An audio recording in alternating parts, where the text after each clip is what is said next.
Przykład trzeci z cyklu przekrój bryły płaszczyzną określoną przez trójkę punktów PQR. Jak można zobaczyć, jest to modyfikacja przykładu pierwszego, to znaczy układ punktów PQR jest taki sam, natomiast zmieniła się bryła. Ale postępowanie będzie oczywiście zupełnie analogiczne. W pierwszym kroku wyznaczymy krawędź przecięcia płaszczyzny PQR z płaszczyzną podstawy na zasadzie znajdowania punktu przecięcia prostej z jej rzutem. No i w ten sposób wyznaczamy punkt przebicia prostej z płaszczyzną podstawy, drugi punkt przebicia i oczywiście prosta łącząca te punkty spełnia warunki takie, że należy zarówno do płaszczyzny PQR, jak i do podstawy, czyli jest krawędzią przecięcia płaszczyzny PQR i płaszczyzny podstawy. A konstrukcja powstała w następujący sposób, czyli tu, gdzie się krawędź K przecina z podstawą bryły, oczywiście znajdujemy punkty wspólne trójki płaszczyzn, czyli PQR, podstawy, no i w tym wypadku tu ten punkt to jest ściana, na której leży punkt R. Więc z tego punktu przez punkt R do krawędzi i mamy krawędź przecięcia.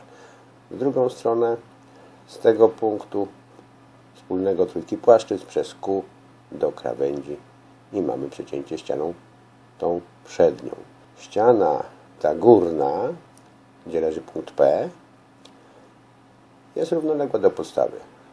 Ta krawędź jest równoległa do X, ta krawędź jest równoległa do Y, czyli dwie proste przecinające się są wzajemnie równoległe, w związku z tym płaszczyzny są równoległe. Czyli przez punkt P równolegle do K wyznaczamy krawędź przecięcia tej górnej bryły. Tu doszliśmy do punktu, w związku z tym możemy połączyć. Tu akurat się zdarzyło tak, że jesteśmy w tym rogu bryły, czyli znaleźliśmy punkt na ścianie tej pionowej, czyli równoległej do tej, gdzie jest punkt R, czyli równolegle do krawędzi na R. Znajdziemy punkt tutaj, połączymy równolegle do krawędzi K, no bo ta płaszczyzna jest równoległa do podstawy. No i tu na zasadzie zamknięcia. Oczywiście można to również wykonać troszeczkę inaczej, mianowicie na tych płaszczyznach takich ukośnych, tych ścinających, możemy to wyznaczyć na zasadzie takiej jak w przykładzie pierwszym, czyli kopia tej krawędzi do tego punktu, znajdujemy punkt wspólny trójki płaszczyzn, a tu z kolei trzeba by było skopiować tą krawędź do punktu tu wspólnego i byśmy wyznaczyli punkt wspólny trójki płaszczyzn. Ale sam pokaz już wykonam w 3D, czyli bryła wygląda w tej chwili o tak. Możemy sobie ją zobaczyć.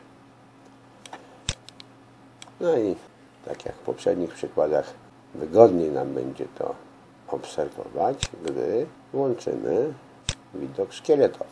No wtedy widać te wszystkie krawędzie. Tak wygląda bryła już złożona z dwóch takich już odciętych, żeby było widać, jak te krawędzie wyglądają.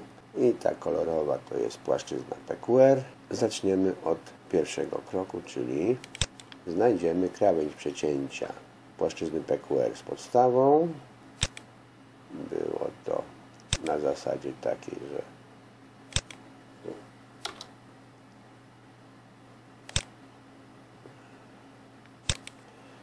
tak, przecięcie prostej ze swoim rzutem, wyznaczamy krawędź, otrzymujemy krawędź przecięcia PQR z podstawą. Tu mamy punkt wspólny trójki płaszczyzn 1, tu drugi. Możemy w związku z tym zacząć już rysować ten przekrój, czyli od jednego punktu do drugiego oczywiście bezproblemowo. Teraz przez punkt R aż do tej krawędzi. Tu w drugą stronę z tego punktu przez punkt Q aż do tej krawędzi. Następnie równolegle do krawędzi K przez punkt P, czyli taka prosta. Skoro jesteśmy już na tej ścianie takiej bocznej, tak jakby oparcie krzesełka, to możemy tu narysować taką krawędź równolegle do ściany, do tej, która jest na ścianie z punktem R, dalej równolegle do krawędzi, jaka jest w podstawie, no i pozostały nam tylko zamknięcia,